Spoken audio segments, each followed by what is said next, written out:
In this tutorial, we are going to explain how new species are formed with genetic drift.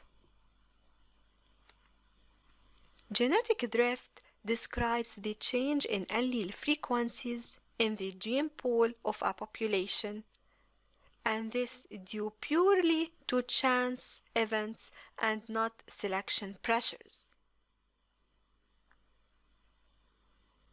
We know that due to the random nature of gamete production and fertilization, certain alleles may increase in the population due to chance.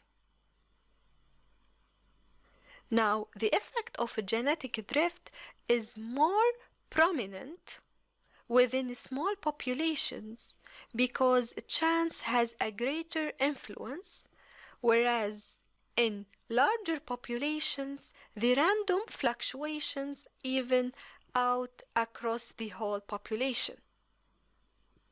Now, as these few individuals breed, the genetic diversity of the population is restricted to those few alleles in the original population.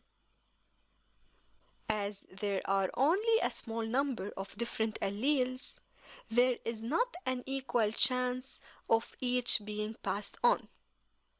So, those that are passed on will quickly affect the whole population as their frequency is high.